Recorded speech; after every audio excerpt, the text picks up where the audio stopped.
হেৰা বিক্ক, তুমি যে অকলশৰীয়া, তোমাৰ লগৰজনী নাই দেখোন। কি হ'ল তোমাৰ? এনাস্থেচিয়াৰ নিচাত তুমিও চকু মুদি আছিলা নেকি?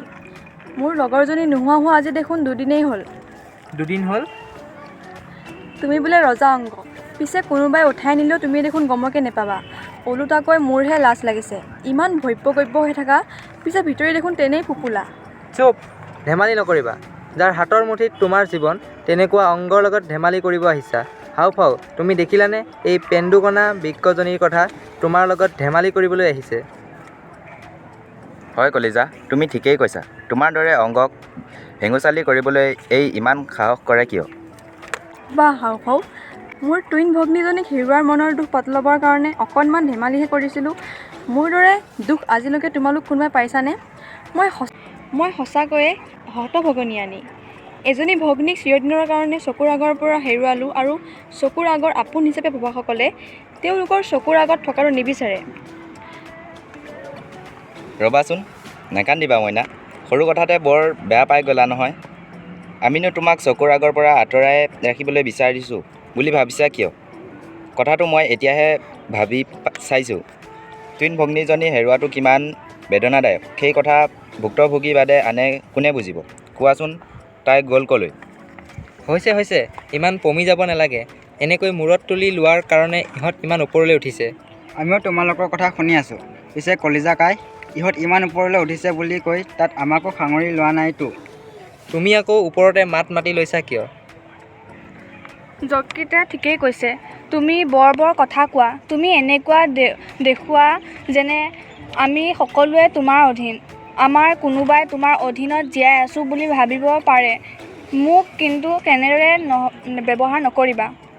শুনিলা নহয় কলিজা কাই, আমাৰ দুটাক বাদ দি তুমি কাৰ ওপৰত ৰজা হৈ থাকা? এইটো দেশ গহ্বৰত আমি এইকেইটা অংগ একেলগে আছোঁ। আমাৰ মাজত যদি এনেদৰে কোনোৱে কাকো নমদাৰ দৰে পৰিৱেশ সৃষ্টি কৰে, তেতিয়া বিপদ এটালৈ নাহে, সকলোলৈকে আহিব। আমাৰ সকলোতকৈ যে কলিজাৰে গুৰুত্ব বেছি, সেই কথাটো মানি লোৱাত কাৰ কি আপত্তি থাকিব পাৰে?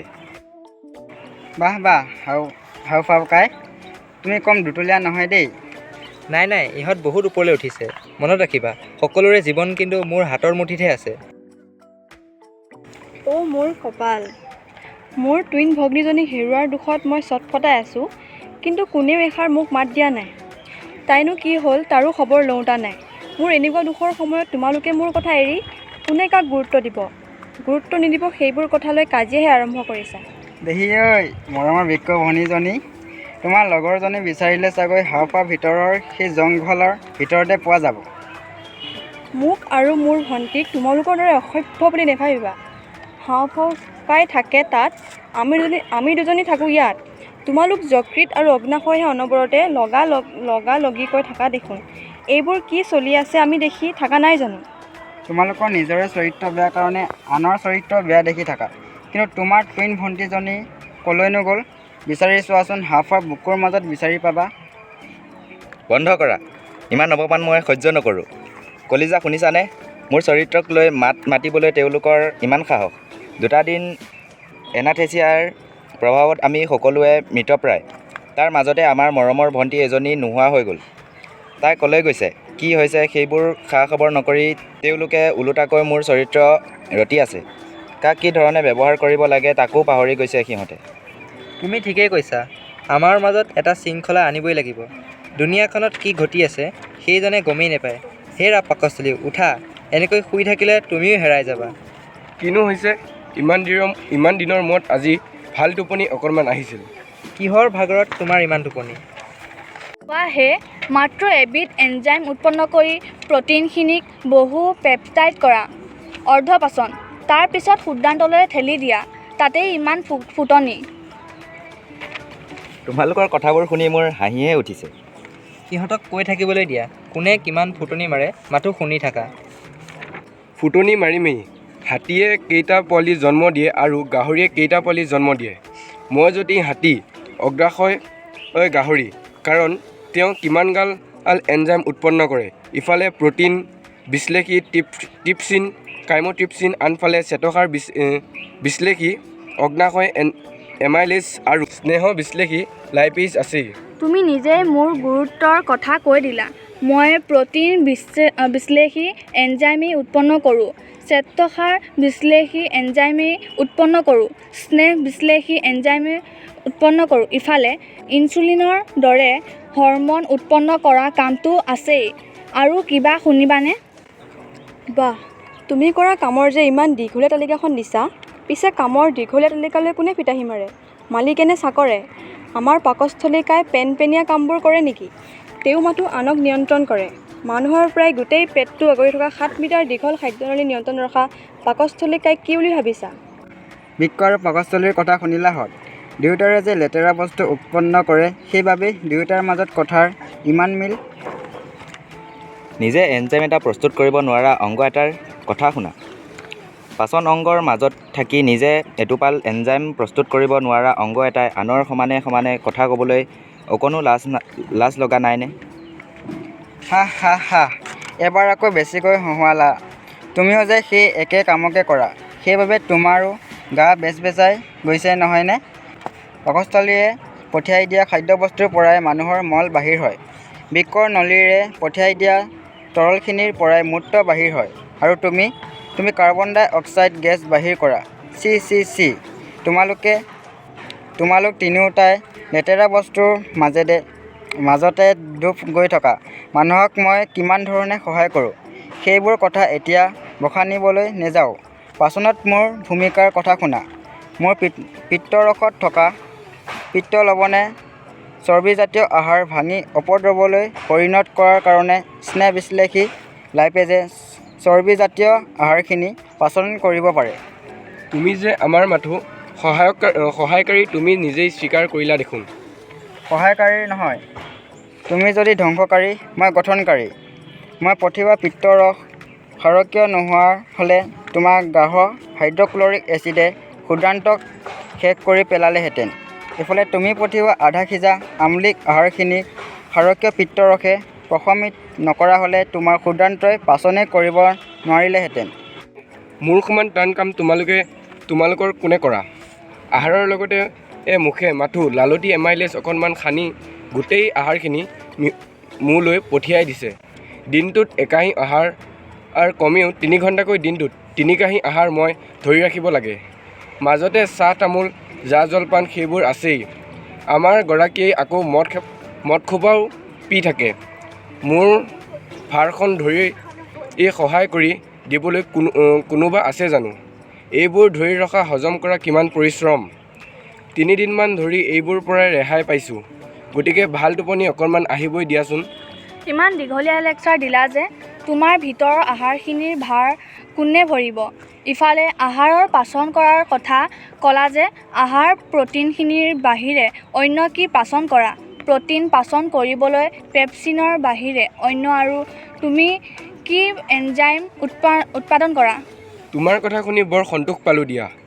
আহাৰৰ আটাইতকৈ জটিল অংশ হৈছে প্ৰ'টিন, আৰু সেই প্ৰ'টিন পাচন কৰোঁ মই। তুমিহে মাত্ৰ প্ৰ'টিন পাচন কৰা নেকি? তেনেহ'লে মই উৎপাদন কৰা ট্ৰিপচিন, কাইম'ট্ৰিপচিন এইবোৰ প্ৰ'টিন বিশ্লেষী এনজাইমৰ কামেই নহয় নেকি? তোমাৰ সেইবোৰ এনজাইমে কাম কৰিবলৈকে আগতে মই পেপচিনৰ দৰে শক্তিশালী এনজাইম উৎপাদন কৰিব লাগে। ইফালে পেপচিনক সহায় কৰিবলৈ গাঢ় হাইড্ৰক্লৰিক এচিড উৎপাদন কৰিব লাগে। প্ৰ'টিন ইমান জটিল আহাৰ যে গাঢ় হাইড্ৰক্লৰিক এচিডে সহায় কৰিলেহে পেপচিনে ক্ৰিয়া কৰিব পাৰে। এই যে মই কৈ আছোঁ গাঢ় হাইড্ৰক্লৰিক এচিড, তাৰে এটোপাল যদি তোমালোকৰ কাৰোবাৰ গাত পৰে, সেই ঠাই লগতে ঘাঁ লাগি আধা মৰা হ'বা। মই নিজৰে গাঢ় হাইড্ৰক্লৰিক এচিডৰ পৰা ৰক্ষা পাবলৈ মোৰ ভিতৰত শ্লেষ্মা আৱৰণ এখন গঢ়ি ল'ব লাগে। তথাপি মোৰ দৰে অংশ এটাক তুমি এই হেয় প্ৰতিপন্ন কৰিবলৈ বিচাৰি আছা। পঠোৱাহে মাত্ৰ এবিধ এনজাইম উৎপন্ন কৰি প্ৰটিনখিনিক বহু পেপটাইড কৰা। তোমালোকে এৰি দিয়া পদাৰ্থবোৰ মানুহে ঘিণ কৰে, দুৰ্গন্ধত নাক কোচায়, চুলে চাবোনেৰে হাত পাত গা পা ধুই দিয়ে। চি চি চি, অন্য কাৰোবাক যি কোৱা কোৱা, গোলাপী ৰঙৰ লাহি পাহি মোৰ দৰে এই দেহাটোক লৈ এনেকুৱা কথাবোৰ নক'বা দেই। মোৰ মৰমৰ বৃক্ক ভনী, দেহৰ বাহিৰৰ ফালটো বাদ দিয়া, তোমাৰ ভিতৰটোৰ কথা তুমি নিজে নাজানানে? দেহৰ ক্ষতিকাৰক মই যিবোৰ পদাৰ্থ ভাঙি দিওঁ তাৰে এভাগ খাদ্যনলীলৈ আৰু এভাগ তোমালৈকে পঠিয়াই দিওঁ আৰু তোমালোকে তাক বাহিৰ কৰি দিবলৈ ব্যৱস্থা কৰা। তুমি আমাৰ ডাষ্টবিন নহয় জানো? চাবাছ মোৰ বন্ধু যকৃত, বৃক্কজনীক এনেকুৱা সন্মানেই দিব লাগে। অথনিৰে পৰা তাই কিমান টেপাই আছে। লগৰজনী গেলি যোৱাত চাগৈ ডাক্তৰে কাটি পেলাই দিলে। তাকে নকৈ তাই কিমান কথা পকাই আছে দেখিছা? তাইৰ গাৰ ভাঁজ দেখি হাওঁফাওঁৰ দৰে অংগৰো চৰিত্ৰ সলনি হৈ গ'ল। দেখিলানে হাওঁফাওঁ ককাই? মোক যিমানে বেয়া বুলি কয় কওক, মোৰ বদনাম ৰটিছে ৰটক, কিন্তু তোমাৰ দৰে অংগ, যাক আমি ৰজা অংগৰ দৰে সন্মান কৰি আহিছোঁ, তেনেকুৱা অংগক আনৰ গা ঘঁহিয়াই থকা অগ্নাশয়ৰ দৰে অংগই ইমান তললৈ নিবলৈ সাহ পাইছে। মোৰ লগৰজনীক জমে নিনি মোকে নিয়া হ'লে তোমাক এনেদৰে কৰা অপমান চাই মই কেনেদৰে জীয়াই থাকোঁ? বন্ধ কৰা তোমাৰ কথা, বহুত শুনিলোঁ। তেল মাৰিবলৈ গৈ তুমি হাওঁফাওঁক ৰজা বনাই দিলা। ইমান সাহস কিয়? হাওঁফাওঁ, মই যে ৰজা অংগ, তুমিও পাহৰি গৈছা নেকি? এইবোৰ সৰু সৰু কথাত মই মান নিদিওঁ বুলিয়েই ভাবিছিলোঁ। তুমি নিজকে ৰজা মহাৰজা যি বুলি ভাবি থাকা, কিন্তু সকলোবোৰকে তোমাৰ অধীনত বুলি ক'বলৈ সাহ নকৰিবা। মই কোনটো ফালৰ পৰা তোমাৰ অধীন? সেইটো কথাও তোমাক এতিয়া ব্যাখ্যা কৰিব লাগিবনে? মই পাম নকৰিলে তোমালোকে কোনটো অংগই তেজ পাবা? তেজ নাপালে অক্সিজেন পাবা ক'ৰ পৰা? অক্সিজেন নাপালে কিমান সময় জীয়াই থাকিবা? কিন্তু সেই অক্সিজেন দেখোন মই বায়ুৰ পৰা লৈ তোমালৈ পঠিয়াওঁ। মই অক্সিজেন নিদিলে প্ৰথমেই তুমিয়েই মৰিবা দেখোন। ঠিক আছে কলিজা আৰু হাওঁফাওঁকাই, তোমালোকে অক্সিজেন নপঠিয়ালে আমি বাৰু তৎক্ষণাত মৰিম, কিন্তু আমি মৰিলে তোমালোক জীয়াই থাকিবা জানো? সেইটোতো আচল কথা। আচল কথাটো তুমি এতিয়াহে কৈছা। তোমালোক কোনোবা এটা মৰিলেই মই লগতে নমৰোঁ, কিন্তু মই মৰিলে তোমালোক সকলো মৰিবা। সেইকাৰণেই মানুহে আটাইতকৈ মোৰে বেছি যতন লয়। মানুহে মৰমতে মোৰ নাম দিছে কলিজা। মানুহে আনৰ প্ৰতি প্ৰদৰ্শন কৰিব লগা মৰমখিনি মোৰ নামতে জমা কৰি থয়। আটাইতকৈ ভাল পোৱাজনক মোৰ নামেৰে মাতে। কোনোবা মানুহে কেতিয়াবা কাৰোবাক অ' মোৰ মৰমৰ হাওঁফাওঁ, ঐ মোৰ মৰমৰ বৃক্ক, অ' মোৰ মৰমৰ যকৃত, অ' মোৰ মৰমৰ পাকস্থলী বুলি কোৱা শুনিছানে? মোক সুস্থ কৰিবলৈ কিমান যত্ন লয়, তোমালোকৰ কাক ইমান যত্ন লয়? মনত ৰাখিবা, মই জীয়াই থকালৈকে তোমালোক সকলো জীয়াই থাকিবা। পিছে আমি চব মৰাৰ পিছতো তুমি জীয়াই থাকিবানে? সেইটো কথা বাদ দিয়া। সকলোবোৰেই এদিন মৰিব লাগিব, কিন্তু তোমালোকৰ আয়ুস মোৰ হাতত। সেয়ে মই ৰজা অংগ।